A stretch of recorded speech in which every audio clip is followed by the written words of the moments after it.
എന്തൊരു കുഞ്ഞാപ്പ ലോകത്തിന്റെ ഓരോ തീരാ നഷ്ടങ്ങളെ കഷ്ടം തന്നെ അല്ലേ. സഹിച്ചൂല. ദത്താജ് പിച്ചും കാര്യം പറയും, ദത്ത കാര്യം തെളിയിച്ച് പറയും. അല്ലേ നമ്മളെ മാർപ്പാപ്പാന്റെ വിയോഗേ നല്ലൊരു നഷ്ടാണ് ലോകത്തിന്, നല്ലൊരു മനുഷ്യനേനെ. അതാ ഞാൻ പറയണേ. അതിപ്പോ ചങ്ങായി, അതിപ്പോ എന്റെ കാര്യമല്ലല്ലോ. പോരാത്തിന് നമ്മള് മുസ്ലിങ്ങൾ പത്തിനായി സങ്കടപ്പെടുന്ന ക്രിസ്ത്യൻസിന്റെ നേതാവല്ലേ? എന്ത് വർത്താനം കുഞ്ഞാപ്പ ജി പറയണേ? അതും ക്രിസ്ത്യൻസിന്റെ നേതാവാണ് എഴുതി. അതേ ലോക ജനങ്ങൾക്ക് ഒരുപോലെ സമാധാനം ഉണ്ടാവാൻ വേണ്ടി പ്രവർത്തിച്ച ഒരു മനുഷ്യനാണ്, ഒരു കാരുണ്യ മനസ്സിന് ഉടമയാണ്. അനക്കറിയോ ഇദ്ദേഹം മരിക്കണതിന്റെ മുമ്പ് അവസാനമായിട്ട് പറഞ്ഞ എന്താ അറിയോ ലോകത്തോട്?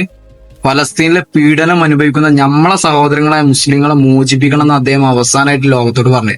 മരിക്കണ സമയത്ത് പോലും അദ്ദേഹം മുസ്ലിംസിന്റെ വേദനകളെ കുറിച്ചാണ് ആലോചിച്ചത്. അപ്പൊ ജിജാതി കണ്ണുചോലാത്ത വർത്താനം പറയാൻ പാടില്ല. ഞാൻ അപ്പൊ ആൾക്കാരുടെ നിറ്റായി വർത്താനം പറയരുത് കേട്ടോ, മോശമാണ്. സോറിയടാ, അയാൾ ഇങ്ങനെ വലിയ മനുഷ്യനാണ് എനിക്കറിയില്ല, എനിക്കിതൊന്നും അറിയില്ലേനു.